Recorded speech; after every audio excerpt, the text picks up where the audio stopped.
pagi kita sudah kontrak waktu ya Ibu ya, pada jam 2 untuk saya lakukan penyuluhan ya pada Ibu. Baik Ibu, ini saya ada 2 leaflet, yang satu bisa Ibu pegang untuk Ibu lihat. Di sini saya akan menjelaskan apa itu ansietas. Kalau pengertian ansietas sendiri adalah di mana respon emosi tanpa objek berupa perasaan takut dan kekhawatiran yang tidak jelas atau perasaan yang berlebihan. Terus tingkatan ansietas itu ada 4 Bu. Ansietas ringan itu seperti masih bisa ditangani. Kalau ansietas sedang itu sudah mudah tersinggung dan seperti baper perasaan itu ya. Ketiga itu ada ansietas berat. Ansietas berat itu seperti sudah merasa gemeter, berpikiran terpecah-pecah, terus ingin bebas. Terus yang keempat itu ada panik, di mana sudah merasa putus asa, takut dan sering halusinasi. Bisa Ibu lihat pada bagian 5 tugas keluarga. Itu yang pertama ada mengenal masalah ansietas, seperti ansietas itu disebabkan karena apa gitu ya Bu ya. Yang kedua mengambil keputusan dalam merawat klien ansietas. Yang ketiga merawat klien ansietas di rumah, memodifikasi lingkungan dan memanfaatkan pelayanan kesehatan. Terus ada bagian cara mengenal masalah ansietas, seperti bantu klien mengekspresikan perasaan, bantu klien menghubungkan perilaku dengan perasaan klien, memvalidasi kesimpulan dan asumsi atau pertanyaan yang terbuka. Cara mengambil keputusan dalam merawat ansietas itu yang pertama ada identifikasi kondisi yang dihadapi oleh pasien ansietas, susun daftar kehendak atau pilihan keputusan. Yang ketiga itu ada setiap pilihan buatlah daftar konsekuensi baik itu positif maupun negatif. Itu ada cara merawat klien ansietas di rumah. Yang pertama memberi kegiatan atau kesibukan. Yang kedua selalu menemani dan tidak membiarkan menyendiri. Berarti nanti apabila Ibu memiliki pasien atau di keluarga Ibu ada yang menderita ansietas, jangan biarkan si saudara itu menyendiri ya Bu ya. Takutnya nanti bisa berhalusinasi dan pikirannya itu nanti bisa kosong. Terus yang selanjutnya ada memodifikasi lingkungan. Lingkungan yang baik untuk kesehatan mental itu seperti mengatur kondisi rumah agar tetap tenang, stabil, tidak ada kericuhan atau pertengkaran di dalam rumah tersebut. Selanjutnya memanfaatkan pelayanan kesehatan. Yang pertama ada keberadaan fasilitas keluarganya, keuntungan-keuntungan yang diperoleh oleh fasilitas keluarga, fasilitas kesehatan yang ada terjangkau oleh keluarga. Itu seperti misal bisa Ibu memberikan saudara Ibu itu dianjurkan untuk ke puskesmas atau rumah sakit terdekat. Sebelumnya apakah ada yang ingin ditanyakan Bu? Tidak. Dari yang tadi saya sudah jelaskan, apa sih ansietas menurut Ibu? Ansietas adalah respon emosi tanpa objek berupa perasaan takut dan kekhawatiran. Seperti cemas gitu ya Bu, yang mudah marah gitu. Baik, kalau begitu saya kira Ibu sudah paham ya tentang ansietas ini. Nanti apabila saudara atau teman Ibu mengalami kelainan seperti itu, mungkin bisa dianjurkan ke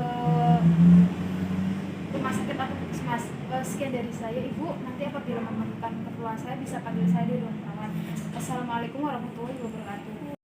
Assalamualaikum warahmatullahi wabarakatuh. Waalaikumsalam. Perkenalkan saya Farah untuk pada siang hari ini dari Cimandi Nah sore nanti ya Bu ya, dengan Ibu siapa?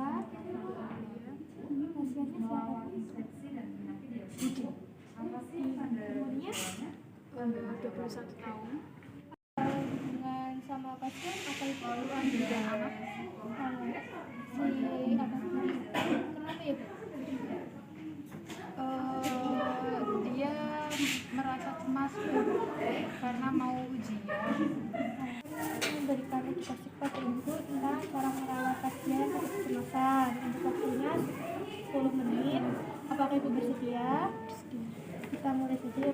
yang pertama yaitu pengertian ansietas atau kecemasan, yaitu respon emosi tanpa objek berupa perasaan takut, khawatir, gelisah, misalnya sulit tidur. Nah, tingkat lalu bagaimana sih Bu tugas keluarga dalam merawat pasien ansietas? Itu ada 5. Yang pertama, mengenal gejala ansietas, mengambil keputusan dalam merawat klien ansietas. Terus yang ketiga, merawat klien ansietas di rumah. Yang keempat, memodifikasi lingkungan. Dan yang kelima, memanfaatkan pelayanan kesehatan. Lalu bagaimana sih cara mengenal masalah ansietas pada si klien? Itu dengan bantu klien mengekspresikan perasaannya, bantu klien menghubungkan perilaku dengan perasaan klien, memvalidasi cara mengambil keputusan dalam merawat klien. Yang pertama itu identifikasi kondisi yang dihadapi oleh pasien ansietas, susun daftar kehendak atau pilihan keputusan. Terus untuk setiap pilihan buatlah daftar konsekuensi, baik pilihan yang positif maupun pilihan yang negatif. Lalu bagaimana sih Bu cara merawat klien ansietas di rumah? Itu dengan memberikan kegiatan atau hal-hal yang positif dan buat jadwal sehari-hari. Selalu menemani si pasien ya Bu ya. Terus mengajak ikut aktif dan berperan dalam kegiatan di masyarakat. Berikan pujian atau umpan balik dalam setiap kegiatan yang dilakukan si pasien. Lalu mengontrol kepatuhan pasien untuk minum obat, kontrol suasana lingkungan, memodifikasi lingkungan yang baik untuk kesehatan mental, yaitu dengan mengatur kondisi rumah agar pasien si ansietas itu merasa nyaman, rileks, dan aman. Gitu ya Bu ya. Lalu bagaimana sih cara memanfaatkan pelayanan kesehatan, menggunakan fasilitas pelayanan kesehatan yang ada di masyarakat. Ketika menuju anggota keluarga ke fasilitas kesehatan, keluarga harus mengetahui hal-hal sebagai berikut, yaitu keberadaan fasilitas keluarganya, keuntungan yang diperoleh oleh fasilitas kesehatan, pengalaman yang kurang baik terhadap petugas kesehatan, dan yang terakhir fasilitas kesehatan yang ada terjangkau oleh keluarga. Baik, itu Ibu edukasi yang saya berikan terhadap merawat pasien ansietas. Ibu bisa melakukan edukasi tersebut atau jadwalnya dengan si pasien ya Bu ya. Sekian, apakah ada yang ingin ditanyakan Bu? Baik, kalau begitu saya akan mengulang kembali. Ibu bisa sebutkan 5 tugas keluarga dalam merawat pasien ansietas. Mengetahui masalah pasien, ambil